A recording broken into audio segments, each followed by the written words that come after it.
Episode 3924, Reflect, Reconnect, and Reignite Your Marriage. Moms, it's time to rediscover, rejuvenate, and renew who you are in mind, body, and spirit. Welcome to Create Your Now, Your Best Selfie, the show to help you do just that. Here's your host, certified life coach, personal trainer, and nutritionist, Christiane Wargo. Happy day. I hope you're enjoying some time still with family and friends as you have closed the Christmas chapter, but now we're opening up the New Year chapter. Yes, it's time to reflect, reconnect, and reignite your marriage.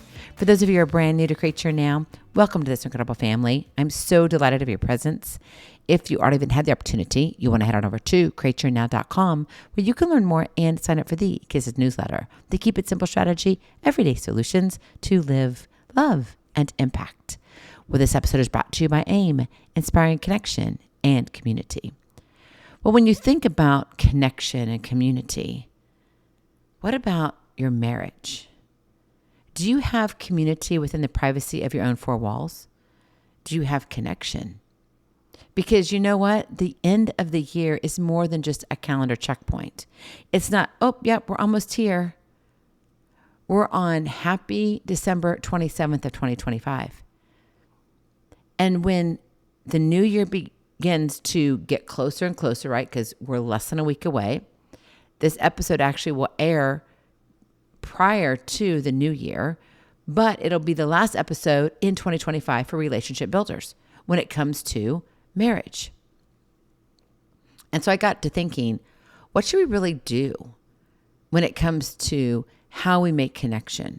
Where do we need to be showing up in our marriage?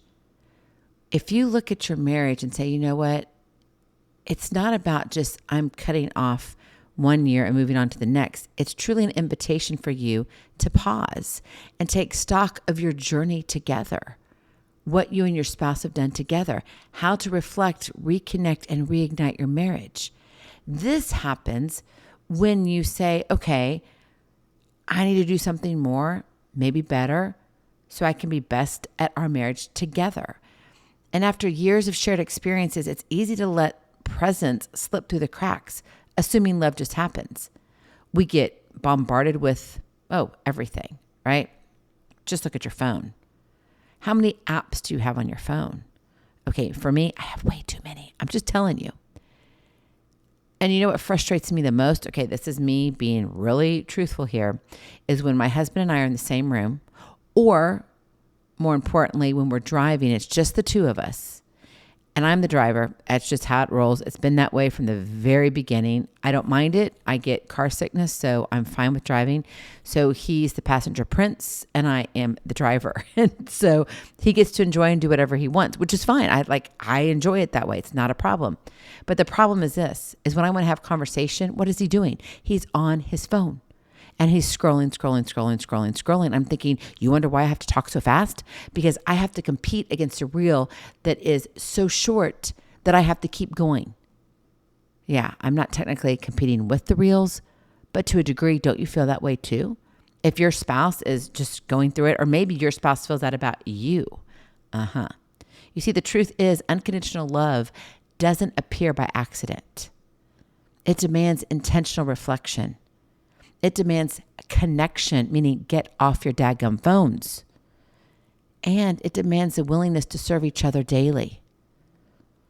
If you're on a holiday trip right now, let's say you're going to fly, you're driving, whatever it is, maybe you're walking.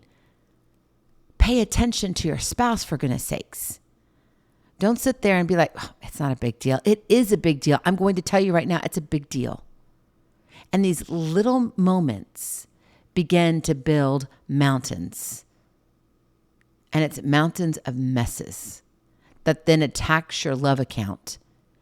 And it's just making daily withdrawals. And pretty soon you're in the negative. That's not where you want to be. So take this moment to look back, not to assign blame or dwell on what went wrong, but to honestly celebrate what worked and learn from the challenges.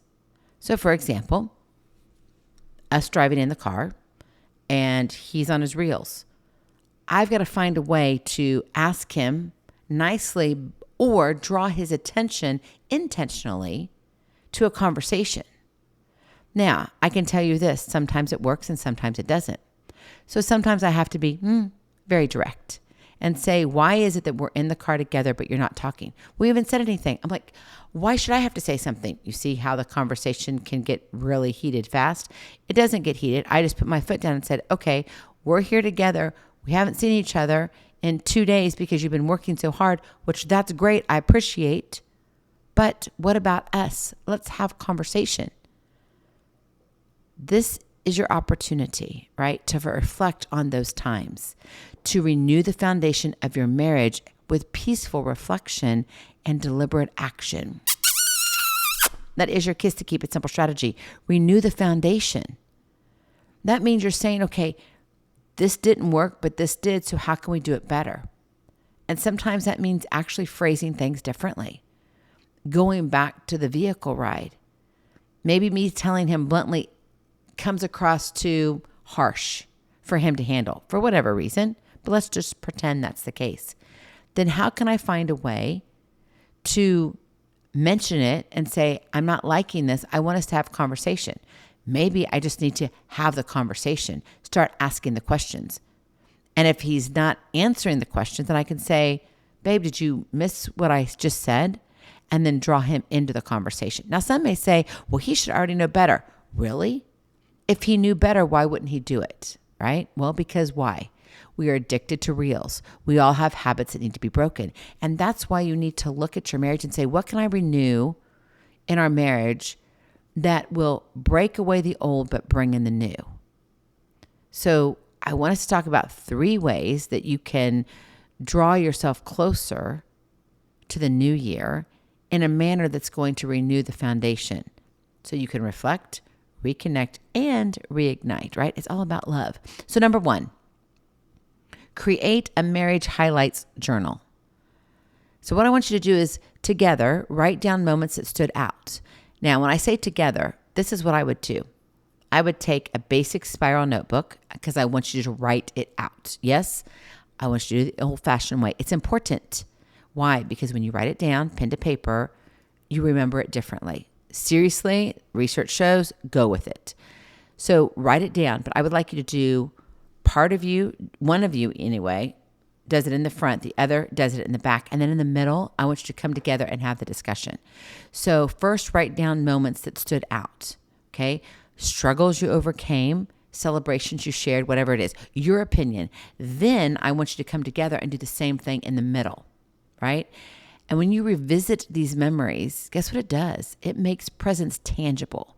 You can actually see yourself, oh my goodness, this is what it was like. I want to go back there. I want to feel that again. And it reminds you how far you've come, even from the point of when you first met. What has changed and what is possible, because you're looking at the good and the bad and sometimes even the ugly. Now, the key is, though, don't get ugly towards each other. These are marriage highlights. It's not about, oh, we're going to have to rehash this all out. No, no, and no. You're to create a marriage highlights journal so you can understand better, so you can make some changes. So when the new year comes around, you're like, okay, let's do this. All right. And we're going to build on this. Okay. Number 2, share appreciations daily. I cannot stress this enough. You've got to make gratitude that fuels your connection. It has to. So speak aloud what you value in your spouse. Even the small everyday things that go unnoticed, they are important. If your spouse takes out the trash, thank them for that. If they do the dishes, thank them for that. If they take care of the kids and pick them up from their activities for one night, thank them for that. Don't make the assumption, oh, just because she's dad or he's dad and she's mom, right? Don't sit there and be like, oh, yeah, well, it's expected. They just need to do it. I shouldn't have to say thank you. No, actually, you should. And I think we need to have more love in that I see you. Thank you for doing that for me. Because what we don't realize is we're expecting, right? So if my husband takes out the trash and I'm like, well, he should take out the trash. Why? Because I do everything else. Okay, fine. I take that opinion. But if that's my opinion, right, I might miss that he's actually doing something that he thinks is helping me. So I need to recognize that. You've got to remember, you've got two different people, grew up with different parents and different ways and experiences, to the point where now you're coming together as a unit, creating your family, your memories, growing as a couple. And now you're like, okay, well, I feel like, he should just do it because he should just do and take the trash out.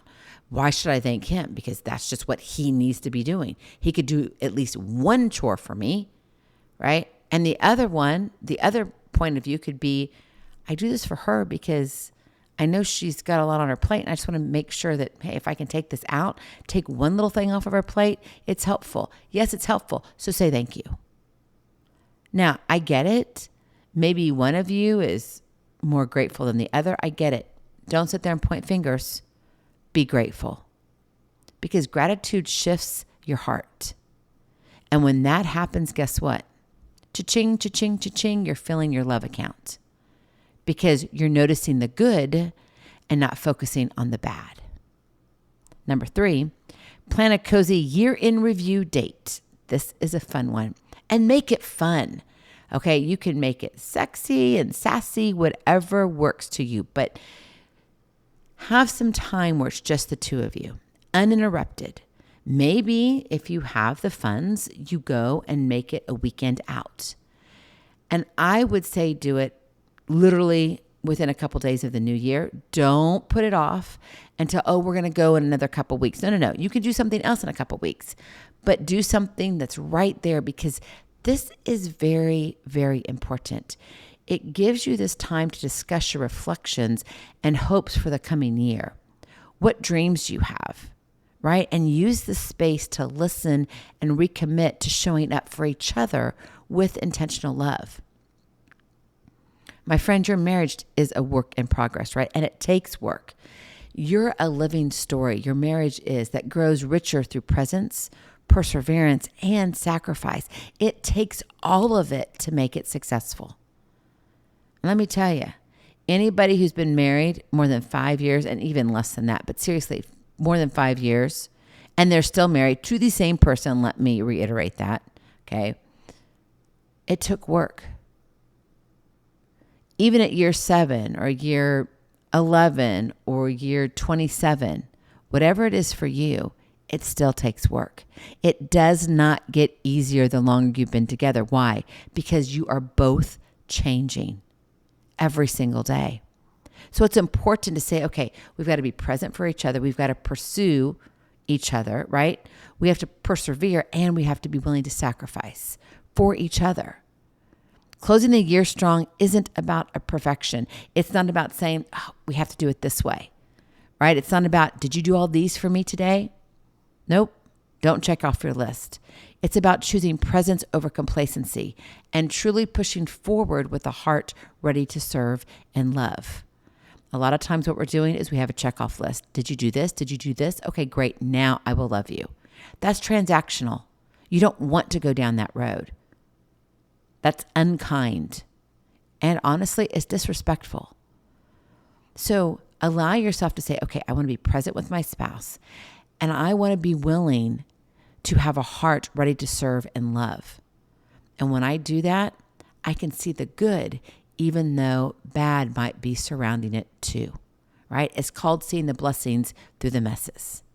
My friend, intentional love takes work, but it's the strongest gift you can give each other as you step into a new year together. So be willing to do that. Be willing this new year to come. In these next few days, right? You are around the corner. You've got Sunday, Monday, Tuesday, Wednesday, and you're striking down on Thursday. It's fabulous. Ring the bells. Celebrate each other. But do a few things that are going to allow you to grow as a couple, because you don't want to be stagnant. Stagnant means, love is not growing. And eventually it does what? It dies. You have to stimulate the love that you have for your spouse. And that requires you to be intentional. To have unconditional love, you have to be intentional. And you have to say, this is what I'm going to do. Does it come easy? Some things will, but a lot of things won't, and that's okay. And when you make a mistake, own it and move on to the next. and say, you know what, I've got this. Yes, you do. I believe in you. And what happens in the privacy of your own four walls? Oh, let me tell you this. It is so valuable. It is so important.